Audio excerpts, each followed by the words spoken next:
गाइजहरु नमस्ते सबैजनालाई हैन अहिले चाहिँ हामी श्री झरना जुन कल कल कल कल कल बगिरहेको छ त्यस्तो ठाउँबाट चाहिँ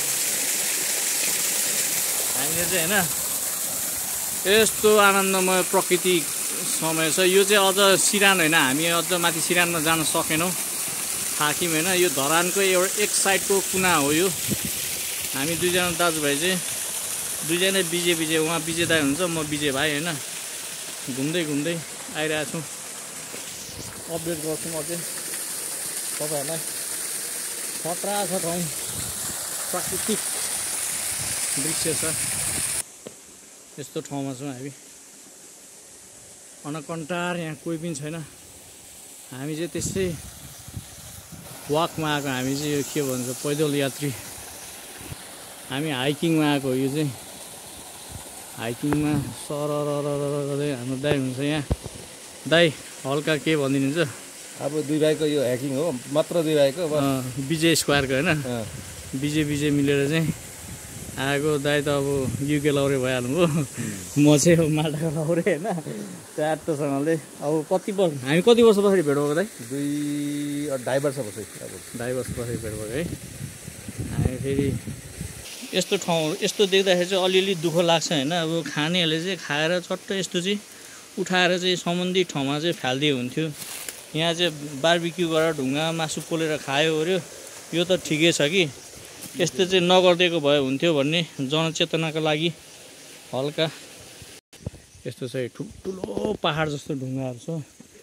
यो पनि त्यस्तै छ, यो पनि त्यस्तै छ।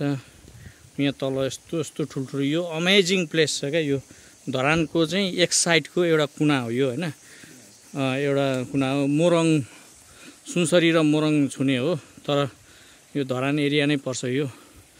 यहाँ हामी सानोमा पैदल आउँथ्यौँ घरबाट 2-3 घन्टा लगाएर। यत्रो ढुङ्गाहरू, यो अमेजिङ किसिमको छ क्या। यो चाहिँ एकदमै यत्रो ठुल्ठुलो ढुङ्गाहरू चाहिँ प्राय खोलाहरूमा, नेपालमै नहुने चाहिँ होइन, तर एकदम बिरल खोलाहरूमा चाहिँ हुन्छ कि।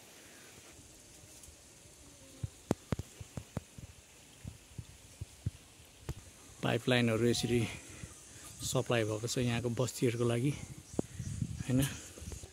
फेरि भन्नु त, हाम्रो धरानको 5 नम्बर वार्ड पर्छ। 5 नम्बर वार्ड। यो ठाउँलाई चाहिँ सेरा खोला भन्छ नि त। हामी केटा साउनेटार। यो बाख्राहरू फेरि यस्तो हरिण जस्तो हो फेरि यसको टेस्ट, किनभने यहाँको लोकल हैन, एकदम अमेजिङ छ क्या। धरान चाहिँ पहाड तराई सबैको फिल गराउने जग्गा हो हैन धरान एरिया।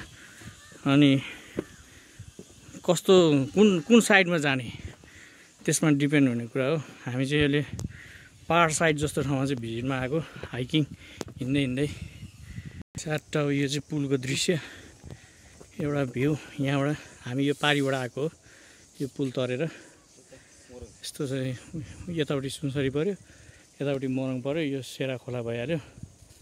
Amazing place. हामी यताबाट आएको अहिले। यो कुलो काटेको छ यसरी हैन। यस, हामी पुलमा आइपुग्यौँ। यहाँ चाहिँ केरा खेती रहेछ यस्तो हैन। यो त बस्ती छ आफ्नो किसिमको।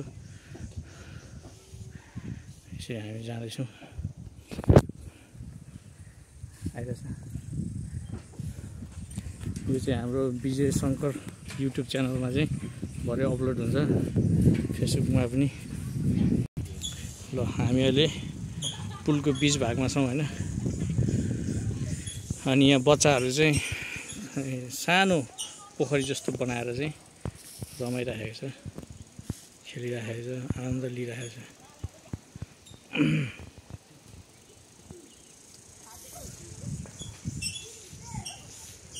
बबाल छ यो ठाउँ, बबाल छ बबाल।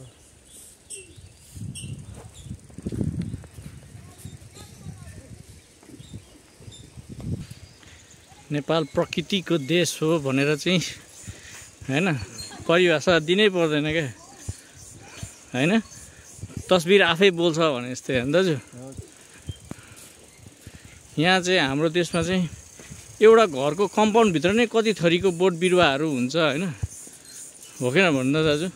अब यहीँ हेर्नु न, जस्तै यहाँ घर छ, यहाँ केराको बोट छ, यहीँ बाँस छ, यहाँ अर्को के थरी बिरुवा छ, अनि यहीँ केरा फलेको छ, अनि यहीँ यो मौरीको मह पनि यहीँ छ होइन। एउटै घरमा अब के छ, कुखुराहरू, बाख्राहरू, कुकुरहरू होइन, भाले साले सब अटाएको हुन्छ क्या।